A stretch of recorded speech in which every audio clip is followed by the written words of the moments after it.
somos absolutamente nada. Nosotros con 1.8, 2 millones aproximadamente de ovejas en Colombia para 2022, este censo está ahí desde hace como 3 años, cuando fue el último gran censo ganadero del país. Pues demuestra lo que es la industria ovina en Colombia, que es una industria muy pequeña, que no ha tenido el apoyo por diferentes circunstancias de los estamentos nacionales, porque hay países en América, por ejemplo, Estados Unidos, tiene una industria ovina importantísima, o aquí en Sudamérica, Argentina y Uruguay sobresalen por sus sistemas productivos que son espectaculares. Aún así, en Argentina, en Uruguay, en los últimos años, con la disminución del precio de la lana, es una industria que ha venido a menos de manera importantísima. La población de ovejas hace 8 años en Argentina eran 20, 25 millones y hoy las poblaciones pueden ser de 6, 7 millones, lo que demuestra pues que la industria ha venido perdiendo un peso relativo grande dentro de la industria pecuaria de un país de esos que durante muchísimos años sobresalió por la producción, especialmente de lana. Alguno de ustedes mencionó que las ovejas producen lana, pero las ovejas no solamente producen lana, porque hay diferentes razas y hay unas ovejas que son de carne. En Colombia, casi el 60% de ese 1.800.000 son ovejas de carne, o sea, ovejas de pelo. En Colombia las llamamos camuros. Es una oveja de pelo. Hay quienes los llaman ovejas pelo de buey. También se les llama oveja africana, más comúnmente llamadas como camuros. Ese resto, 40-42% de la población ovina, o sea, 600.000 ovejas, 700.000 ovejas, son ovejas de lana. Son del mismo género, ovis, pero no, ni siquiera diferencia entre género y especie, son ovis. ¿Cuál es la especie? Ovis aries. Ovis aries es la más frecuente. Entonces tenemos principalmente en Colombia ovejas de carne y en segundo lugar ovejas de lana. Seguramente para las personas que viven en Bogotá, habrán algunos que ni siquiera han visto un camuro en su vida.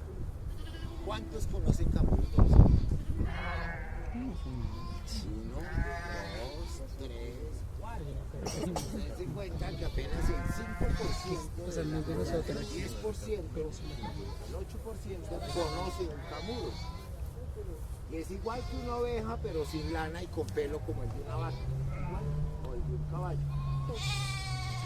Son animales un poco más grandes, más corpulentos, cuyo fin es la producción de carne para un consumo de esa carne que no es muy alto en nuestro país. Regiones como la Guajira, toda la parte norte del Caribe colombiano, es donde está la mayor cantidad de ovejas de nuestro país. Y en esas regiones es donde más suele producirse. Culturalmente esa sociedad de esas regiones come más ovejo que nosotros. En el interior hay algunas zonas en donde se consume más que en otras. La carne de cordero es cara, es más costosa que la carne de res. Así que seguramente eso debe ser un motivo, pero indudablemente es porque no tenemos la cultura de comer carne de ovinos. Una desventaja, entre comillas, que tiene la carne de res es que es un poco, ovejas es que es más grasosa que la carne de bovinos. Entonces, pues, por cuestiones de la salud humana, se considera pues que puede ser un factor de riesgo para accidentes cardiovasculares. Eso está siendo muy cuestionado. Es dicho mucho más preferible consumir ese tipo de grasas de origen animal que las de origen vegetal, porque están sobretrituradas, hidrogenadas. Ahora está cambiando un poco el concepto fisiopatológico sobre el origen de las enfermedades. Entonces, las ovejas en Colombia llegaron seguramente con los españoles en el periodo de la conquista, hace 500 años, y desde allí han venido adaptándose al terreno colombiano, un terreno colombiano en donde básicamente es tierra caliente. Nuestro país es en su gran mayoría, un 80%, un 90% es tierra caliente, y excepcionalmente hay regiones como Bogotá, como otras, que son de clima frío, pero en nuestro país es tierra caliente. Nosotros somos los raros, los que somos de esta altiplanicie, frente a la gran mayoría de los colombianos. Todos viven en trópico bajo o trópico medio, nosotros vivimos en un trópico alto. ¿Listo? Bien. Esas situaciones hicieron pues que si hay unos climas, unas diferencias de clima, que los animales como siempre están haciéndolo, nosotros somos animales mismos, que nos estamos adaptando a nuestro ecosistema. Entonces, obviamente que los animales de pelo se adaptan mejor a climas cálidos. Un animal de lana no tiene la misma capacidad de termorregular el clima cálido cuando va a ser un clima no tan cálido. Entonces, en nuestro país, por lo menos, es un país tropical, no hay estaciones, se diferenció la ubicación de estos animales. En un principio, cuando empiezan a llegar, pues obviamente el principal centro donde habían humanos era Bogotá.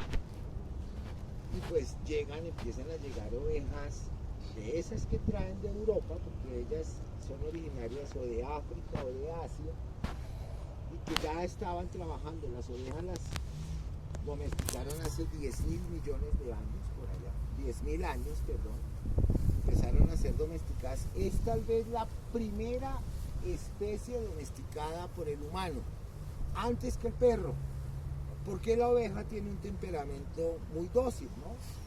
Por ser gregaria, fácilmente uno las coge y ellas no huyen y no se esparcen, sino que tienden a concentrarse. Entonces debió haber sido un proceso fácil. Por eso es la primera especie de todas las que domesticó el humano estar en la lista de domesticación. Y ya se fueron definiendo según las condiciones climáticas unas características fenotípicas, que son las que ahora vemos en dos grandes grupos, que son las de pelo y las de lana, con funciones unas para producir carne y las otras obviamente para producir lana. Las condiciones climáticas en donde se adaptaron, entre comillas, las ovejas de lana, que no tienen nada de lana porque el clima no es el mejor, aunque equivocadamente consideramos que las ovejas, por tener vellón, deben estar en zonas muy frías. Cuando ustedes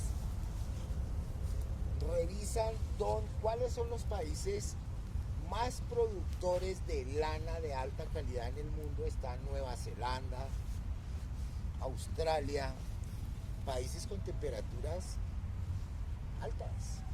Sí. Así que el clima no tiene que ver directamente con la producción de lana. Un clima ideal para producir lana sería una temperatura promedia entre 18 y 24, 25 grados Celsius. Okay. O sea, un clima templado. Obviamente no es Cartagena, ni es Barranquilla, ni es Honda, ni Guaduas, pero sí hay climas intermedios en donde la calidad del vellón es mucho mejor. La calidad del vellón que se produce a estas alturas es perverso. La calidad del vellón se mide por la longitud del rizo, del pelito, cuánto se extiende porque ellos son todos enroscaditos, pero uno lo puede estirar.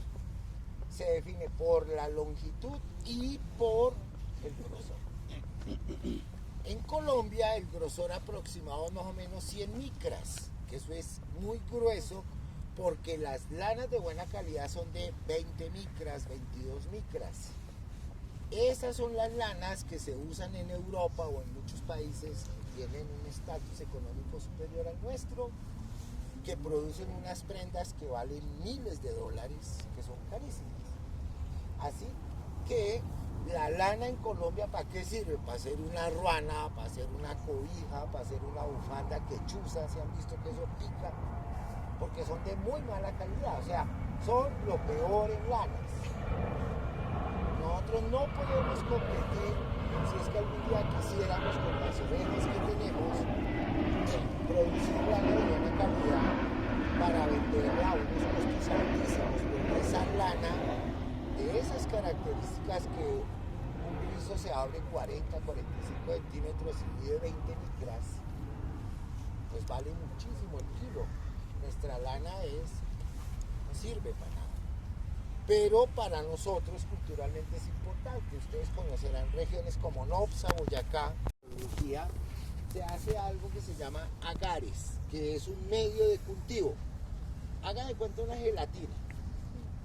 Tiene gel de eso, es un agar, pero en vez de fresa y fruta y banano, tiene unos nutrientes especiales para bacterias, que dependiendo del tipo de familia de bacterias, yo le adiciono ingredientes a esa gelatina.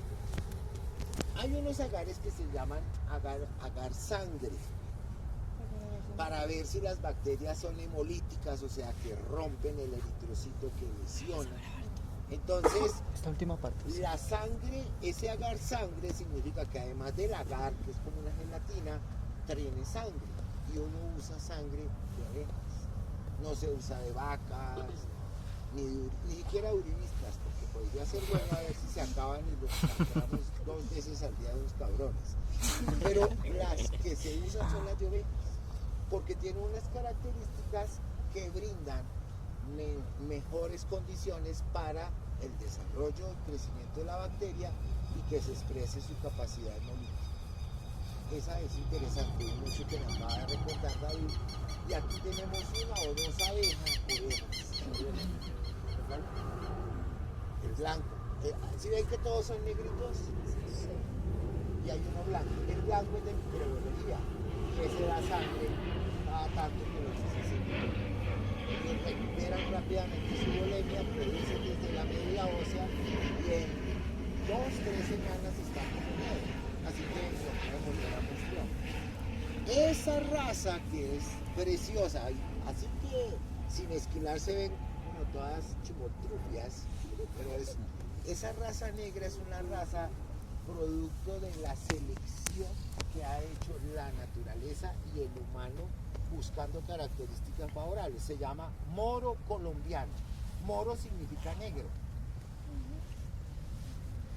Esa raza no es una raza, es una raza zootécnica, o sea, hecha no con las mejores condiciones, pero reúne todos los genes de razas que durante muchos años han transitado por el territorio colombiano y que en regiones como Boyacá, como Caldas, como algunas zonas cafeteras de la región cafetera, tienen ovejas y han ido seleccionando lo mejor de lo mejor, y con el tiempo les dio una oveja negra, se llama mora colombiana.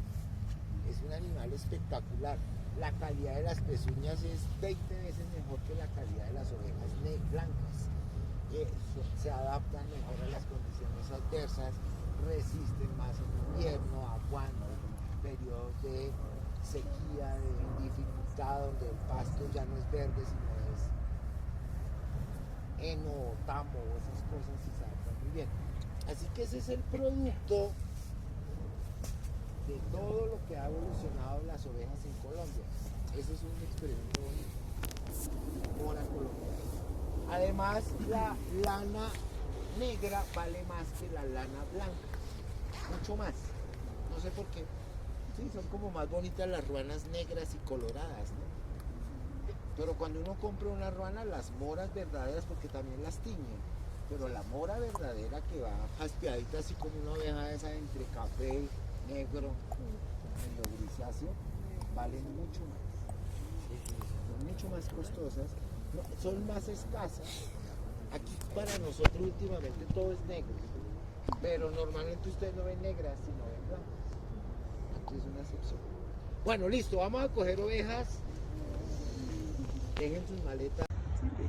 Porque si no una ruana, que ya de por sí son caras, ¿cuánto vale una ruana de Oxa original? 250, 300 mil. Y si es de lana mora, negrita, esa vale todavía más. Pero una lana de esas, con las que se hace una prenda de cachimil, esas cosas, pues esa ruana valdría como 5, 8, 10 millones de pesos.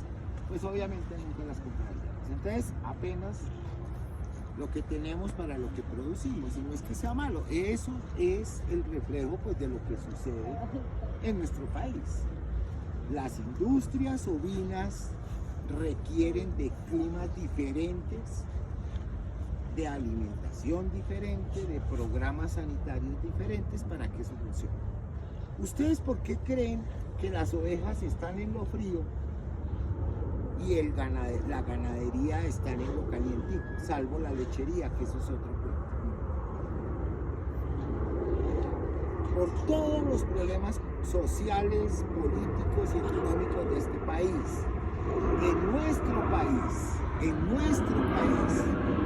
la industria bovina en general, de carne y de leche,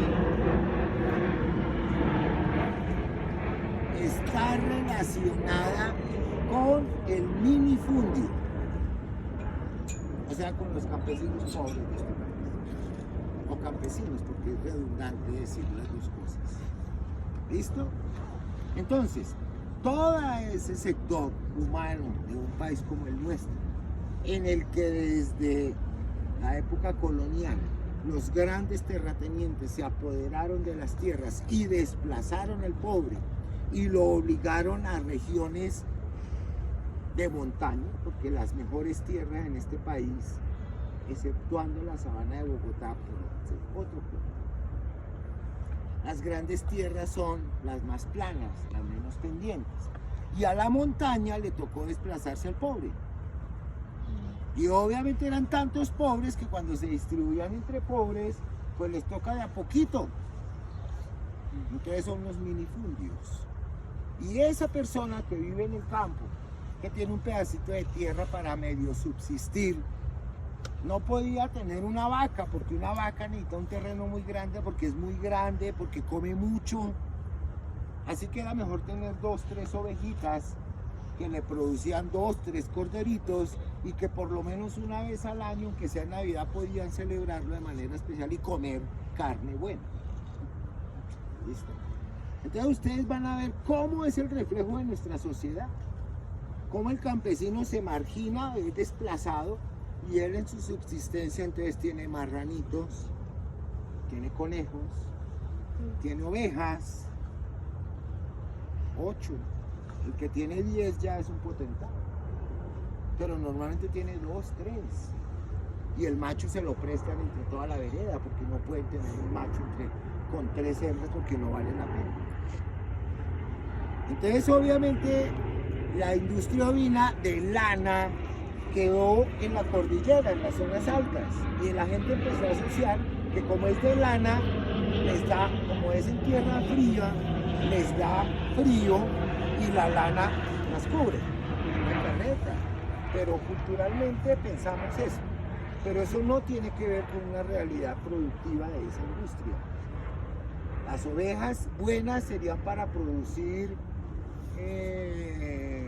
por aquí en La Vega, en San Francisco, en Zipatá, o arribita de Silvania, o más abajo de de Caques a, bueno, por aquí buscando como climas ideales entre 18, 20, 22 grados, que no es Bogotá, obviamente, ni nada de la sabana, ni la altiplanicie cundiboyacense. Entonces, eso es un mito. Las ovejas de lana no están en la montaña porque allí se produzca mejor lana, no. Por eso es que no sirven para nada, porque están en clima frío, porque necesitan un clima más benigno. ¿Listo? No funciona ese sistema, pero así fue la adaptación de nuestra gente. La gente que en tierra caliente tiene camuros también son ese tipo de pequeñas poblaciones donde están marginados y que tienen unos camuros para lo mismo. Se los comen en alguna época del año, se los comen o los venden porque tienen un evento social, familiar, y de ahí sacan algún tipo de plata. ¿Qué se diferencia en un camuro? Así yo más he visto. ¿Camuro? Son para acá. Busquen, a ustedes que En la les gusta el piel, ¿no? internet, busquen un camuro. Ya sabes Profe. cómo es una oveja, ¿verdad? Ahora busquen un camuro. ¿Y se puede dar una luz entre camuro y las ovejas? Sí, de lana? claro. Y sale como con lana. Sale medio peludo, medio lanudo, sale una cosa rara, pero sí sale, claro. Y sale fértil, ¿sí? Sí, claro. Ok. Pues que las dos Como son las ovejas, mulas. ¿no? Son una raza diferente, pero el mismo género y Exacto. especie, Porque cromosómicamente son iguales. vienen siendo ovejas. Sí, es como decir cruzar una Holstein con un Gir. Con un cebo, Exactamente. exacto. Ya. Se da. ¿Ya vieron un camuro? Ya poblaciones tan grandes, en poco espacio, produce un daño tenaz. Pero la ciencia también nos llevó a investigar en eso. Sabemos que en los rumiantes las bacterias metanogénicas son las que producen ese gas, y enhorabuena se está viendo cómo controlar esa población, cómo diezmarla, bajarla, y asimismo menos se produce ese metabolismo. Ahí O sea que hay fístula rumial, alternativas. yo había escuchado que la habían diseñado también como para disminuir las visiones por parte de la vaca. Que habían diseñado. La fístula. La fístula ruminal. No, ¿Esa qué propósito tiene? la fístula ruminal es la mano derecha de la clínica de grandes Sí. animales. Todo bovino que se enferma, lo primero que hace es detener su rumen. Y el rumen es un saco en el que ustedes dos chiquitinas caben dobladas y le cabe una tercera. Le caben 100, 120 kilos entre agua y pasto. Es muy grande. Cuando esa vaina se detiene por un efecto neurológico del nervio vago, reactivarlo para que se vuelva, es que un músculo o un nervio, porque es un nervio que mueve 100 kilos o más, ese tiene macancay y lo mueve 3 veces cada 2 minutos, así que imaginen la fuerza que tiene eso. La mejor manera de promover de nuevo el movimiento ruminal, que una vez que se detiene se muere la flora o cambia su naturaleza, la flora, o sea, las bacterias, hongos, Microorganismos. levaduras, protozoarios, se mueren pues porque al detenerse cambia el pH, proliferan unas, se mueren otras, es con algo que se llama transfaunación. Así que yo saco líquido ruminal sano de una vaca sana o de un toro sano por medio de una fístula, y la tengo la fístula es porque yo puedo sacar fácilmente. También podría sacarlo por sonda directamente, pero es más difícil. Entonces yo saco ese contenido, lo escurro y eso sale lo llaman líquido ruminal, licor ruminal, una cosa espesa verde. Le paso una sonda, oro ruminal a la vaca enferma y le mando allá 8 o 10 litros. Y eso lo transfauna, o sea, le pongo bacterias, toda la flora nueva. Obviamente ya he controlado la causa original de la enfermedad, lo que sea. Y esa flora nueva, con un rumen que ya está en mejores condiciones porque controlé el proceso, entonces empieza, así como cuando uno empieza a jalar el cordón de un motor fuera de borde, que ta ta ta ta ta y se apaga, pero en la segunda hace ta ta ta ta ta ta y en la quinta apaga hasta que coge. Y ya por ahí el segundo, tercer día, torra, ta ta ta ta ta ta ta ta ta, y es la mejor manera. Entonces, esa vaca que ustedes ven allá ahora es vaca, siempre fue un toro, un novillo. Esa vaca, que fue una vaca machorra, o sea, que no reproductivamente no servía, esa vaca se le hizo esa fístula, se le colocó una cánula especial y es parte de la clínica, hace parte de la atención de la clínica con rumiantes para salvar vidas de animales enfermos. Ahora sí que me voy a preguntar. Profe, o sea que el líquido ruminal se pasa solo por sonda, no se puede pasar directamente por la fístula ruminal, digamos de una vaca a otra. No, pero ¿quién hace fístulas a una vaca? Nadie. Es un procedimiento caro, costoso, difícil.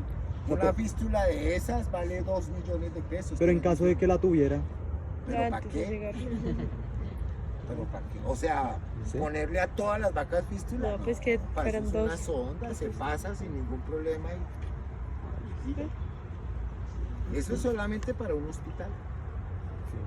O para una empresa que tenga, por ejemplo, los problemas digestivos que afectan el rumen están relacionados, bueno, entre otras cosas, con el consumo de gran cantidad de carbohidratos. Las vacas están hechas evolutivamente para comer pasto, gramíneas, pero ahora les damos concentrado, les damos ensilaje, les damos una cantidad de cosas que en poco volumen tienen una cantidad de nutrientes y eso afecta a la flora digestiva, la flora ruminal y del intestino, y eso genera problemas. Eso después ustedes lo van a aprender. Una vaca que está comiendo pasto, solamente pasto, una vaca de carne, esas casi no se enferman de esas cosas. En cambio, una vaca lechera se les desplaza el abomazo, se les tuerce, les hace una cantidad de cosas, pero es consecuencia de la alta tasa metabólica a la que las exigimos por la suplementación. Listo. Preguntas. ¿Qué más me falta que me explique? Profe, ¿por qué les cortan la cola? ¿Cómo? ¿Por qué les cortan la cola? Ah, sí, eso. Ok, eso es un beneficio para el humano, no para el animal. El animal está hecho y cuando uno nace con lo que nace es porque la evolución lo ha llevado. La cola, ¿para qué le sirve a un animal? Para espantar moscas, por ejemplo. ¿Cierto? Hablando de herbívoros, por ejemplo, en un carnívoro, en un felino, la cola es un timón de dirección cuando va a alta velocidad y tiene que hacer un giro. Su centro de gravedad lo compensa con la cola y puede dar el giro y no agarrar a botes.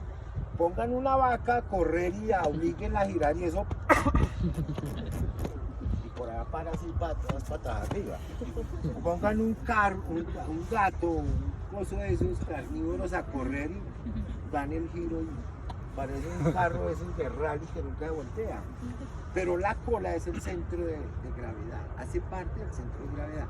Entonces, ¿por qué se la quitamos? Porque en estas épocas, por ejemplo, donde hay mucha humedad en el pasto, las ovejas tienen una particularidad. Las ovejas siempre prefieren comer el cogollito, donde está más verde, donde hay más cantidad de nutrientes que la parte más liquidificada. Y eso tiene mucha agua. Entonces las ovejas a veces cuando hay mucha humedad hacen materia fecal blanda, no en bolitas. ¿Se han visto la materia fecal de una oveja que parece Hay un conejo. un choquis? Sí, Chucky. sí. Choquis, esa vaina. Es igual, búsqueme uno, parece choquis. Búsqueme Pero a veces uno. se les ablanda la pomada un poquito. Entonces, como estas son de lana, como ellas mueven su colita, cuando hay materia fecal blanda y llegan a mover la cola, entonces untan. Profe. Esta está muy blanda. Aquí hay dos pegadas. Ahí hay dos Esta Chucky. es una. Vamos a formar, ¿no? Pero es como un choquis, así es. Más compacto. Esa, por ejemplo, es reflejo, no está deshidratada como debe ser, o sea, no la está compactando, seguramente hay, o la otra es que haya parásitos o algún problema gastroenterico, pero suele ser que en épocas de invierno defecan un poco más blando. ellas defecan y concentran, extraen tanto el agua de la materia fecal, a diferencia de una vaca, que eso cuando defeca eso salpica a 6 metros, ¿han visto? Sí, sí. Una ovejita defeca y esas bolitas hacen plin, plin, plin, plin. Sobre un piso seco saltan, porque están tan deshidratadas. Un caballo es un punto intermedio, hace un bolo y pues no salta, pero sí se mantiene estable. En cambio una vaca es una plasta que es... Bien, esos son adaptaciones del tracto digestivo, hacen mejor proceso de reabsorción, de retención, de recuperación de muchos elementos, además del agua recuperan mejor otras cosas, que es una de las cosas buenas de las ovejas, que recuperan y defecan apenas absolutamente en ese. Vea, ahí está todo eso lleno de bolitas allá debajo de los contenedores, ¿sí ven? Todas esas bolitas es un bolito de materia fecal. Bien, ¿por qué les quitan? Por eso, porque dañen la lana. Ah, Es una huevonada, a mí eso. Lo que pasa es que tuviéramos una ovejas, una merino, una cosa de esas finísimas que produce lana, que vale un poconón de dólares el kilo, pues uno sí le quita la cosa, pero nuestra churrientica no, pero esa lana no, eso si acaso por la COVID. Yo en estos días lo decía, esa es una práctica que dentro de poquitico nos toca cancelar. Como van los movimientos animalistas, no demoran en que nos prohíben cortarle. Y por ahí las chiquitas tienen cola, sí. En cerdos ya lo prohibieron. Ya en cerdo lo prohibieron, dices. Y no le a ver, crece. No le Bueno, crece. entonces, Mm, la industria de Sí. las ovejas Sí. en Colombia Es es que la sí, no. industria del campesino y la pobreza de este país y la marginación y la discriminación y las injusticias. Ahí está, es el mejor ejemplo de lo que somos.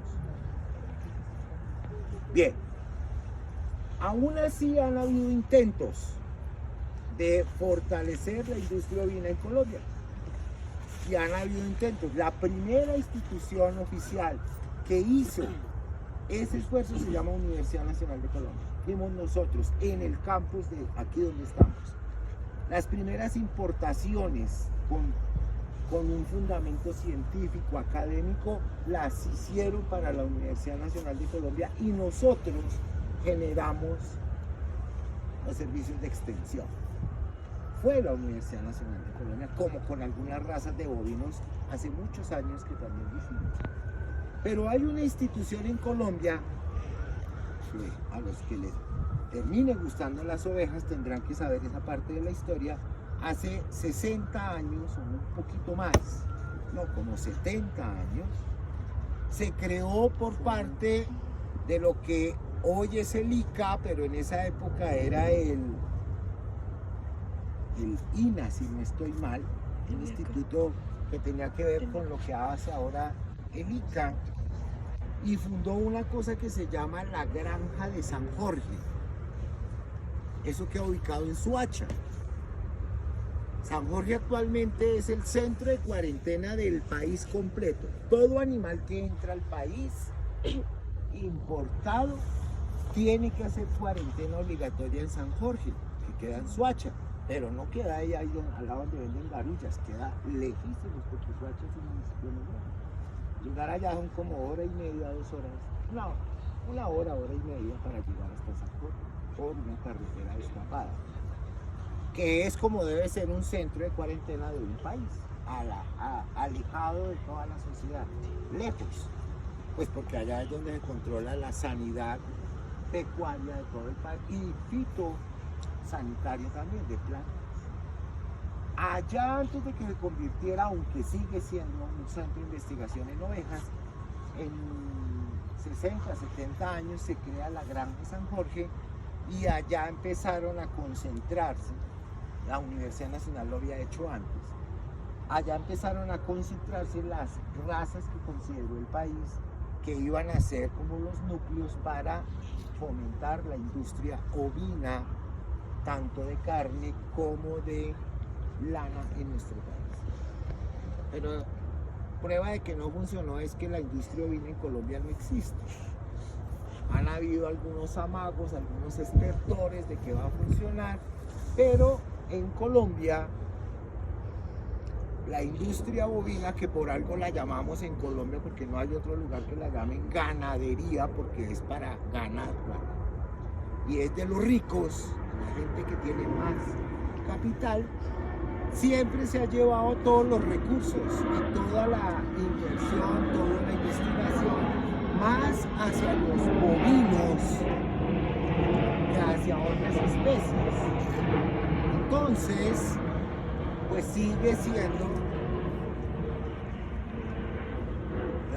la desamparada en este proceso de tratar de producir la seguridad alimentaria, que es lo primero que debe garantizar un país, ¿no? Entonces, si nosotros no producimos lo que nos comemos, pues estamos condenados a importar todo, y es lo que nos pasa ahora, ¿no? Hace unos años, el gobierno colombiano decidió que ya no íbamos a producir más maíz, sino que lo íbamos a importar. Y se acabó el maíz en Colombia.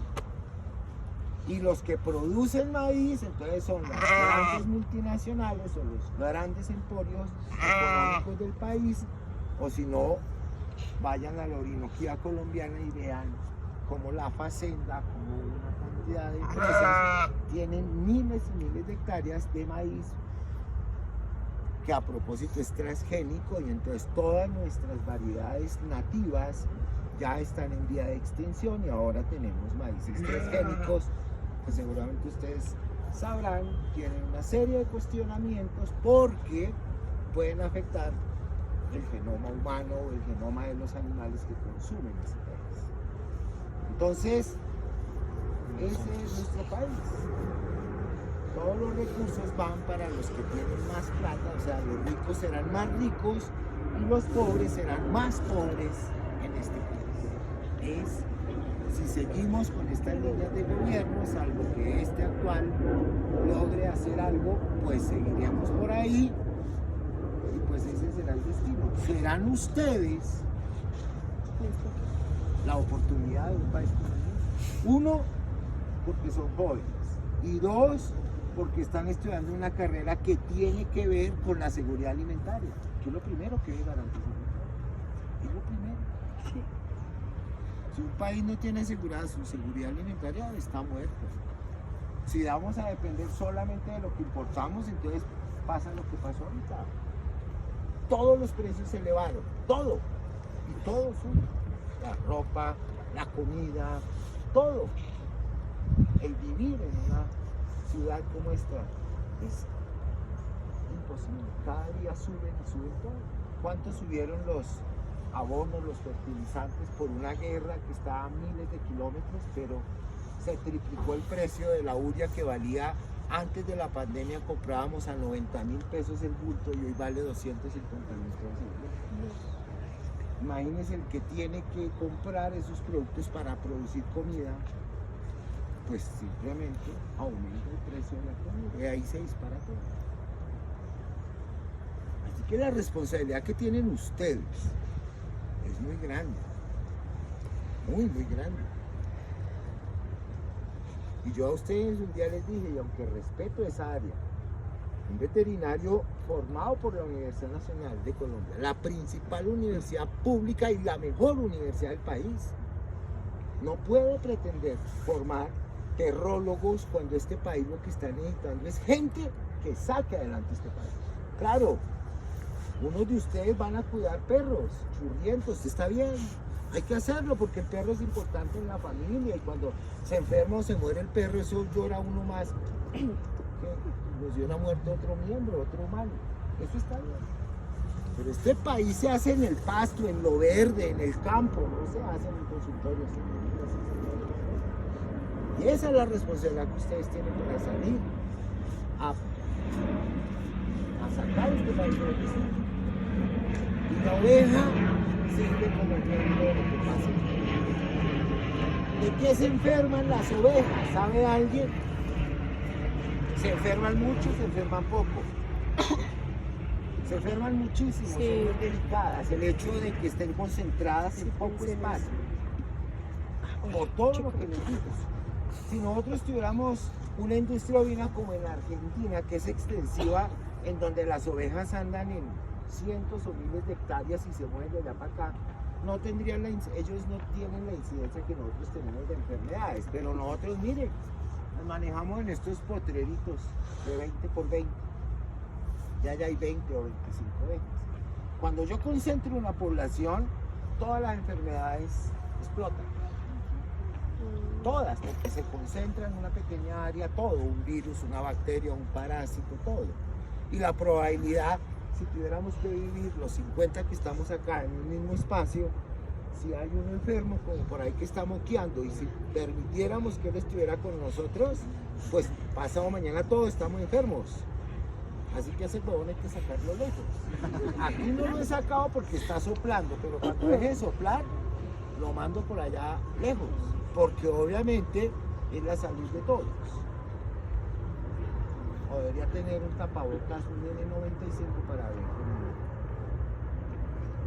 ¿Listo? Entonces, el hecho de que siempre tengo concentrada en poco espacio a las ovejas, la hace más susceptible a todo tipo de enfermedades.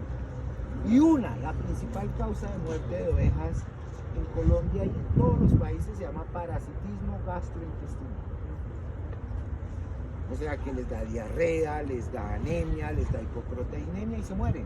Abortan si están preñadas y suelen morirse si uno no las atiende oportunamente.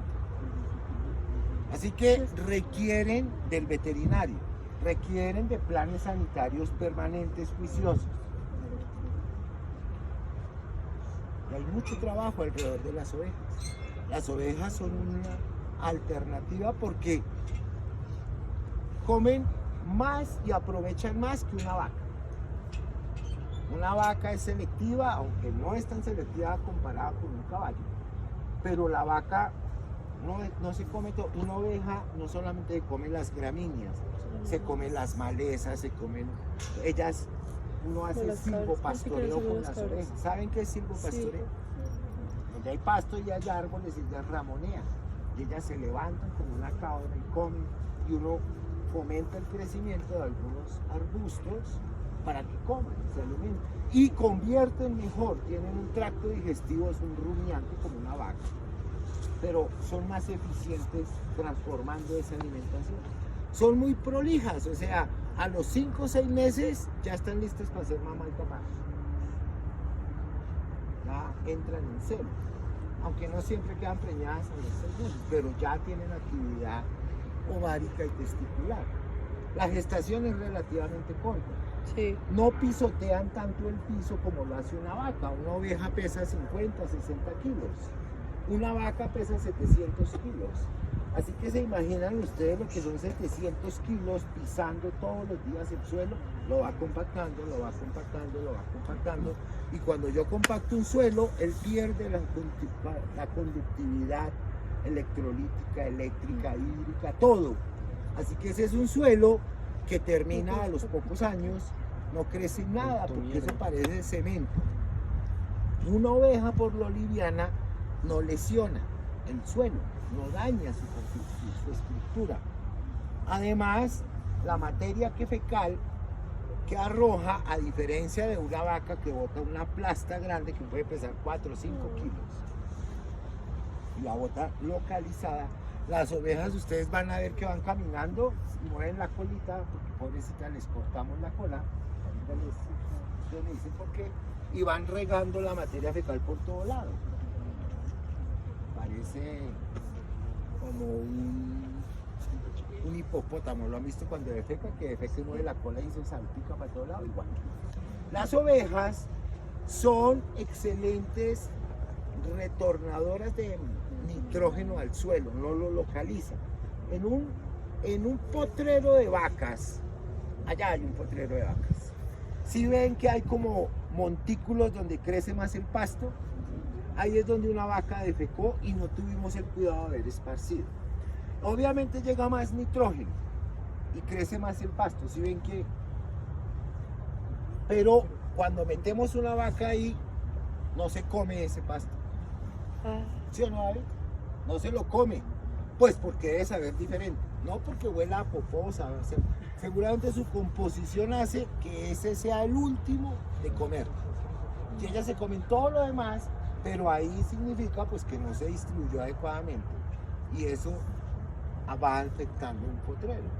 Las ovejas son todas parejitas, no hay montículos porque ellas defecan, y si ustedes se ponen a ver, aquí hay una bolita, aquí hay otra bolita, aquí hay otra, porque van defecando como graneaditos. A veces hacen en un solo lado, cuando están echadas, rumiando, están descansando, si defecan ahí uno sabe que ahí durmió porque amanece. Pero, por ejemplo, retornan y distribuyen muy bien, no pisotean, aprovechan mejor todo lo que haya de forraje verde. ¿Tiene problemas? Sí, tiene que ver con los sistemas de haberlas hacinado, haberlas concentrado como allá donde ellas duermen, y donde obviamente si no hacemos aseo todos los días, se dan cuenta que está abierto, ellas normalmente entran por aquí. Pero allá está abierto para que le dé el sol, porque el sol es un esterilizante, mata larvas, mata todas esas estructuras y limpia. Y mata bacterias, mata hongos, mata virus, mata parásitos. Y eso hace parte del manejo. Eso tiene que ver con esos manejos sanitarios. Entonces, dense cuenta que tiene muchas ventajas. Que en poco espacio puedo producir más carne por hectárea que si metiera una vaca. Producen más rápido, se reproducen más rápido, no dañan el piso, aprovechan mejor el entorno. Así que tiene ventajas. Sería interesante. ¿Cómo? Ecológicamente, claro. El daño que hace una vaca al pisotear es algo. Sin hablar de todo lo que ahora se viene, o un cuento que no es cierto, que las vacas producen mucho metano y está destruyendo la capa de ozono. Eso es cierto, ellas producen, pero lo bueno es que las investigaciones nos llevan ahora a un punto en el que si yo modifico el forraje y la fuente de alimentación, también bajo la producción de metano. Las bacterias se llaman metanogénicas y están en el rumen. Si yo hago y manipulo la población de bacterias ruminales cambiando el sustrato alimenticio, esa población bacteriana baja y produce menos metano. Pero las vacas no son las principales productoras de metano. ¿Saben quiénes son? ¿Alguien sabe? ¿Qué industria pecuaria? Las gallinas y los pollos. Ellos duplican la cantidad de metano que producen las vacas. Profe, entonces, porque, digamos, generalmente se habla de que son las vacas las que... Sí, que la tienen entre hojas. Pero la industria ovina produce mucho más daño en la capa avícola que la bovina. Los. Y una prueba de laboratorio que se usa para confirmar esa palidez y magnificarla, clasificarla, si es leve, moderada o severa, es tomar una muestra de sangre y hacer un hemograma. Entre otros parámetros vamos a medir el hematocrito, el recuento de glóbulos rojos y la concentración de hemoglobina, y vamos a definir qué tan grave es la anemia. Y como el primer diagnóstico diferencial o la primera causa en nuestro medio para las anemias en ovejas se llama parasitismo gastrointestinal, vamos a hacer una prueba que tiene mucha sensibilidad para el diagnóstico, que se llamará, ¿cómo creen que se llama? Un coprológico. En donde con unas técnicas especiales vamos a sedimentar o a hacer flotar los huevos de parásitos y vamos a clasificarlos y a cuantificarlos, porque el tratamiento depende de ese resultado. Hay un grupo de parásitos que funciona con los antihelmínticos o con los antiparasitarios convencionales, pero hay un grupo que se llama coccidias. Ellas no funcionan y no se controlan con esos antiparasitarios convencionales, sino necesitan otra familia de productos. Entonces vamos a mirar si son coccidias o si son helmintos gastrointestinales. Entonces vamos a hacer dos tipos de muestras. Alguien téngame acá. Vamos a usar vamos a usar estos tubos que se llaman un tubo sistema Vacutainer, son sistemas contenedores de sangre. Si ven que este está como sucio, tiene agüita, no, eso se llama ácido etilendiamino tetraacético.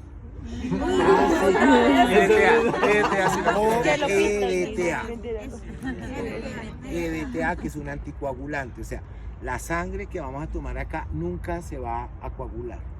Mientras que en este tubo rojo, que si ven que también se ve como sucio el fondo, no está sucio, está nuevo, tiene un activador de coagulación, y aquí dice con gel activador, que es una sustancia especial que cuando entra en contacto con la sangre, activa los mecanismos de coagulación, contrae todo el paquete celular y separa la parte líquida que se llama suero.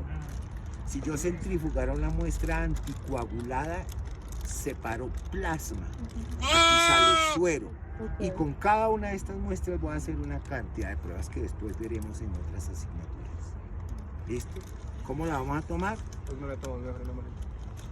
Sí, igual. El amarillo es otro tipo de tubo que es igual que el rojo, pero si ven esa cosa que tiene ahí, no es que esté mal lavado, eso es un gel separador, se llama. También está sucia la pared, ¿sí la ven? Sí. Tiene un activador de coagulación y tiene un gel separador. Cuando entra la sangre acá y entra en contacto con este activador de coagulación, se contrae, se forma el coágulo y después a los 10-15 minutos lo meto en una centrífuga y la densidad de este gel que hay acá está calculada de tal manera que las células por la célula centrífuga, por la fuerza centrífuga, se van a desplazar entre la pared y el gel y se ubican debajo y el gel empieza a subir. Cuando termina la centrifugación, todo el paquete celular queda separado a un lado y el suero queda separado de la célula. De tal manera que no están en contacto. El daño más frecuente en las muestras de sangre es que se produzca hemólisis, o sea, que se rompa el eritrocito, libere la hemoglobina, manche el suero, manche el plasma y ya no se pueden hacer pruebas bioquímicas. Este gel garantiza que cuando yo lo centrifugue, toda la célula se ubica acá y el suero aquí arriba y nunca, al no estar en contacto, pues si se rompe el eritrocito, la hemoglobina no daña el suero. Y se garantiza, y lo puedo transportar así en una nevera y nunca se van a unir. O sea, la diferencia entre el amarillo y el rojo es que esa lo separa. Tiene gel separador. Y aquí dice, con gel separador y con activador de coagulación. Entonces, vamos a tomar una muestra de sangre con jeringa, aunque también ahorita les muestre otro sistema. Esto no hace parte de las prácticas, pero como yo sabía que podíamos encontrar algo así, ábranse un poquito más. Profe, entonces uno, ¿cómo sabe cuándo usar el amarillo o el rojo? Porque Dependiendo de lo depende que del tipo de pruebas que vayas a pedir. Si voy a hacer hematología, o sea, lo que se llama como un cuadro hemático, yo uso sangre con anticoagulante, sangre de esa etapa morada. Pero si voy a hacer pruebas bioquímicas, pruebas serológicas, inmunológicas, tengo que usar suero. Así que es el tubo amarillo o el tubo rojo. ¿Listo? Bien, ya ahí toca acomodarla un poquito más. Vamos a buscar el sitio de punción o de extracción de sangre en ovejas, en caballos, en vacas no, en perros, en gatos. En vacas se usa la cola, no la yugular. Es muy peligroso meterse a la cabeza, salvo que uno tenga un brete y una cosa especial, pero no. Se toma siempre en la cola, en la vena de la cola. Bien, entonces la yugular, ¿dónde tienen ustedes las yugulares? Aquí, ¿sí o no? El sitio por donde transcurre se llama surco yugular. Si ustedes palpan, ven que hay como una hendidura, ¿sí lo ven? Entre la tráquea y sus vértebras y sus músculos de acá. Palpen y verán que hay como una hendidura. ¿Sí la ven que hay como un hueco? Sí. Se llama surco yugular y lo tenemos los humanos y lo tienen todos los animales. Entonces, vamos a ubicar. ¿Cómo ubica uno anatómicamente ese surco? Porque pues no siempre se encuentra. Uno ubica la mandíbula. Miren, si ven aquí donde la mandíbula, o sea, esta deja de ser horizontal y se vuelve vertical. Aquí en este ángulo de inflexión, ¿sí lo ven acá? Sí. Ahí, aquí ya sube, ¿sí ven? Sí. Entonces, en esta esquina, por ahí debajo de ella sale la yugular. La yugular va recogiendo sangre de la cabeza y va rumbo al corazón, o sea, baja. La arteria que está debajo, ¿cómo se llama la arteria debajo de la yugular? La carótida sube sangre oxigenada desde el corazón hacia el cerebro. ¿Listo? Entonces, primer punto de referencia, aquí la mandíbula cuando se vuelve, deja de ser horizontal y se vuelve vertical. Toquen ahí y verán que ya da una curva. Va acá y sube. ¿Se la ven? Ahorita la falta. Bien, ese es el punto y aquí dense cuenta ustedes, vean. Aquí es donde se vuelve vertical y aquí ahí para abajo está la yugular. Ahí pálpense, le verán que ahí la tiene. Lo mismo en la oveja, en la vaca, en el caballo, en el perro, en las aves. Bueno, las aves no tienen exactamente mandíbula, pero pues se parece un poco más. Bien. Algodón con alcohol, abundante alcohol, una jeringa de 5 centímetros con la aguja número 21, todo estéril, todo nuevo. No tengo que ponerme guantes, no estoy manejando un paciente que sospeche una enfermedad zoonótica que se transmite a mí o que pues, si voy y cojo otro animal se lo transmite a él. Bien, levanta la mano hacia acá, no la cuestes tanto, más, pégatele más y párala, eso. Ahora la cabeza la giramos un poquito hacia allá. Ahí. ¿Listo? Entonces, miren, tienen aquí la mandíbula, lo horizontal y lo vertical, miren, aquí, o sea, aquí nace la yugular. Entonces, de ahí para abajo, y sabiendo que la tráquea uno la palpa, porque si ustedes se la palpan tiene anillos, ¿no? Entonces, lateral, y poniendo este puntito yo ubico que va por acá, y presiono, como tiene lana, aunque está cortica, pues la lana no deja que se pronuncie, pero si ustedes observan, van a ver, yo estoy haciendo torniquete acá, ¿sí ven? La presiono un rato y observen aquí a ver si se desinfla, perdónenme el término, cuando le quito el torniquete. No, preciso, se movió. A ver. No se ve muy bien, pero aquí está. Entonces, como tiene lana, fuera un caballo, un perro, un gato, uno, o ustedes presionensela aquí abajo y verá que se llena eso. Entonces, vamos a usar el plan B, que es más recostada hacia allá, más recostada hacia allá. No, eso, no tanto, no tanto. Es que está como toda torcida, pero bueno, no importa. Entonces yo la palpo. ¿Quieren palpar una yugular? Miren, aquí donde tengo este dedo, pálpala. ¿Sí la ves? Ese tubito que baja de aquí hasta acá es la yugular. Es un montón de manitos que se ven. Es tan gruesa como un dedo de estos. ¿Sí la ven? Véanla acá. En este caso no la veo, pero la siento. O sea, voy a entrar por instrumentos. Entonces la ubico, veo en qué dirección va. Entonces va acá, va acá, va acá. Y escojo un sitio. Escojo este, por decir algo. Este. Limpio bien. No, aquí ni siquiera puedo peinar porque está en un punto en el que si fuera más larga, como acá uno llega y la echa la mitad para allá y la mitad para acá. Y si ve cómo se expone de fácil la piel acá. Pero en este está en un punto en el que no se deja peinar. Listo. La palpo. Como no la veo, tengo que confiar en mi sensibilidad del dedo. Ya lo ubiqué. Gracias. Y aquí en este sitio, entonces voy a entrar. El bisel es ese filo. ¿Sí ve cómo se corta? Entonces yo voy para adentro, siempre aviso, voy para adentro. Y cuando esté adentro, aspiro.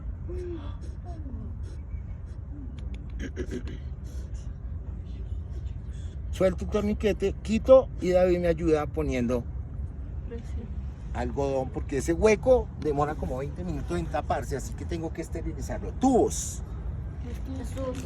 Ah, yo los tengo. Primer tubo que se llena siempre es el tubo morado.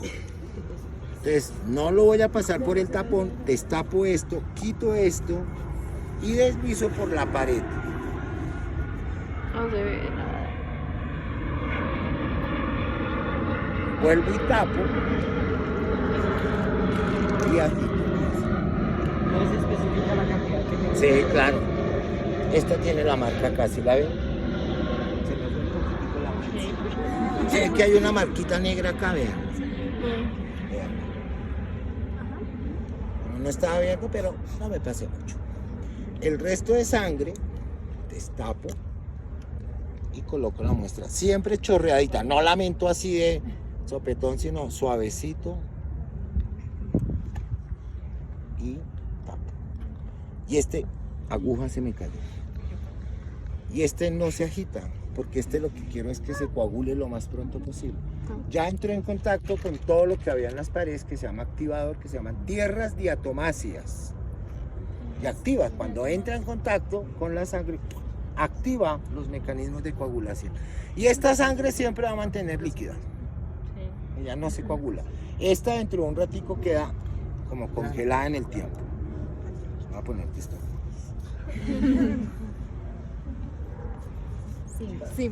Esto no es para ustedes, pero yo puedo tratar de evaluar qué hematocrito tiene, y yo digo que este animal tiene 14% de hematocrito por la mancha que me hace en la mano. Pero eso ya es perro viejo latechado, eso no lo van a hacer ustedes, yo no les he enseñado eso. Ahora vamos a tomar ¿Por la una... coloración? Si fuera la sangre normal me dejaría un manchón rojo grandotote. Pero deja uno... Está muy aguada, mejor dicho. Muy fluida, muy... Se desvanece, ¿sí ven? Tan pronto como la raza. En cambio la sangre que tiene el hematocrito de ellos normal es de 30 a 34. Deja un manchón rojo ahí.